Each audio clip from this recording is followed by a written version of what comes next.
tey boo jëlee boo basculer solaire journée bi ça veut dire ñu jël rek 6 heures de temps nga nekk ci solaire ak bien sûr tout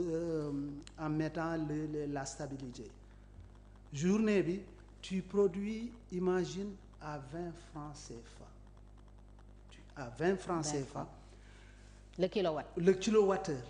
ça veut dire quoi ça veut dire que même boo ko jaayee mën nga ko jaay moins de 60 francs loolu benn la deux ça te permet d'économiser li nga xam ne moom la fuel bi bëggoon def yow bëccëg bi xam nga récupérer nga ko soo xoolee da nga siy gagner 1400 bu dee fuel bi actuellement production c'est 1400 mégawatts 1400 mégawatts yooyu boo defee calcul bi différence bi ak yow li nga produire ak solaire bi ça nous fait gagner jusqu'à 180 milliards par an d'accord ça c'est factuel du loo xam ne dama ko kii ku ñëw ma won la des détails donc c'est pour te dire que tey bu ñu bëggee Sénégal pour réduire la facture réellement moo tax ministre bi li mu waxoon mu am solo 60 francs yi ma waxoon ne moom la ñuy dafa am solo parce que dafa ni on peut quitter de 117 à 60 francs avec des réformes structurelles oui. Voilà et c'est important effectivement parce que tey il faut que en plus des réformes et des stratégies qu'on est en train de mettre en place avec le gaz to power xam nga gaz to power tey Qatar moom même chose ay def gaz ay utiliser pour produire électricité le coût du kilowattheure là-bas c'est 21 francs CFA ça veut dire que nous aussi en utilisant de solaire qui est aujourd'hui encore plus bas nga mixer ko avec du gaz nous serons très très bas en termes de coût du kilowattheure donc l'impact est réel mieux sur le plan création d'emplois vous allez avoir des milliers d'emplois yoo xam ne en même temps c'est de la recherche la formation nga dem ci ñi artisanal bi ak ñi nga xam ne ñi ngi ferraille tout est réuni genre filiérisation lay doon dañuy créer da ngay développer filière boo xam ne day tax emploi bi yomb Sénégal ba pare impact sur l'environnement ndax loolu am na solo nit ñi dañ koy fàtte différence entre par exemple tey éolienne ak solaire fàtte na éolienne tamit tey même le coût est presque proche du coût du solaire du kilowattheure ñaar yooyu boo leen boolee nga boole ci barrages yi qui sont toujours moins chers nga boole ko ak sunu gaz bi tout power on peut réduire le coût de l'électricité je dis bien même en dessous de 60 francs et ça c'est faisable ça dépend de nous c'est un choix qu'il faut faire d'accord et il faut aller maintenant leneen li nga xam ne tamit c'est important pour ma wax ko mooy il faut des réformes structurelles su ngeen ne réforme structurelle ministre Birame Souleye Diop wax na ko lan lañ ci war a dégg c'est dans l'organisation d'abord le fonctionnement mais aussi c'est dans les infrastructures yu ñu war a defar par exemple que ce soit aujourd'hui je te donne un exemple dans le domaine que je connais les énergies renouvelables soo xoolee il y a beaucoup d'acteurs mais ces acteurs il y a pas une coordination te normalement au Sénégal waroo am sañ-sañ ñëw Sénégal investir dans tout ce qui est renouvelable sans que le principal l'agence boo xam ne état bi moom la jagleel mbir mi nee ko yow yaa am sañ-sañ di ma jox des informations sur tout ce qui est renouvelable di ma wax yoon bi ñu war a jaar pour def nii et cetera mission bi mu ko jox jagleel mission yooyu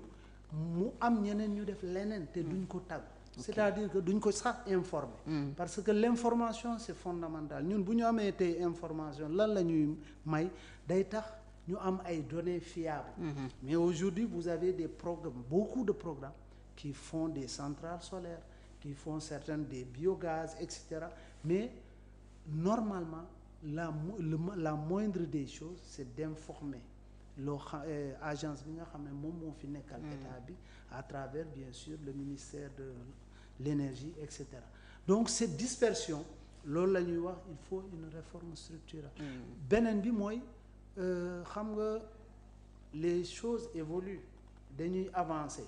te avec la digitalisation avec tout il y a des choses yoo xam ne kenn tenirul woon en compte en avant bu ñuy jox mission ces agences là par exemple ñun suñu agence bi tey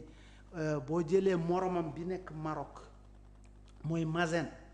ñëpp xam nañ ne c'est l'une des agences les plus puissantes dans le royaume chérifien. ANER moom ñu ko xam sax bëriwul. exactement alors que ñooñu tey lépp loo xam ne mooy ay centrales de grande infrastructure yoo xam ne dañ koy tabax ñoom ñooy jox seen aval ñoom ñoo koy kii après produire jaay ko même le réseau le distributeur donc c'est y a vraiment des réformes yoo xam ne c'est important état da nga koy def. leneen li mooy la rationalisation xam nga ñun dañoo ne on doit rationaliser mais on doit commencer par bien sûr toutes ces entités les directions les agences et cetera doon loo xam ne vraiment day tax on fait des réformes qui font que nous allons facilement satisfaire la population. Alors lan mooy say ambition ci ANER lan nga fekk ñu def fi lan nga bëgg a def lan mooy mission yi le président de la République sant. waaw bon d'abord c'est très intéressant mais ça me permet de rappeler les missions principales de l'ANER. Premièrement la promotion des énergies renouvelables dans tous les secteurs d'activité. Okay. Dans ces missions-là vous avez identifier, exploiter et valoriser tout ce qui est énergie renouvelable dans tous les secteurs d'activité. leneen li mooy accompagner l'État les politiques étatiques sur le plan orientation réglementaire et cetera bokk na ci sunu mission yi. beneen mission bi tamit mooy voir la cohérence des projets de l'État en termes d'énergie renouvelable c'est-à-dire que projet bu am au moins nous on doit être capable de donner la cohérence avec les politiques de l'État. beneen bi mooy tamit renforcer et accompagner les privés qui sont des acteurs dans le domaine des énergies renouvelables pour que suba ñu mën a am doole. leneen bi c'est accompagner la recherche et l'innovation dans le secteur des énergies renouvelables am na yeneen mais ça c'est des principales missions. Donc si mission boobu moi j'ai trouvé que l'ANER nuñ ko xamee en grande partie réaliser des projets mais c'est des projets de petite envergure. En général c'est des projets pilotes maanaam jël benn chambre froide développer ko xool avec un financement souvent boo xam ne ay partenaires ñoo au développement ñoo ko def wala jël par exemple li ñu gën a xam mooy lampadaires yi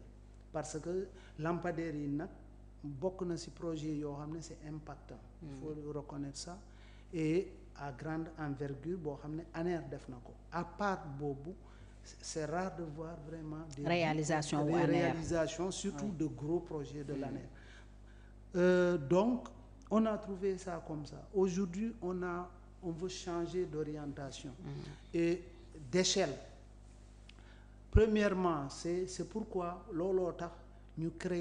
ANER créer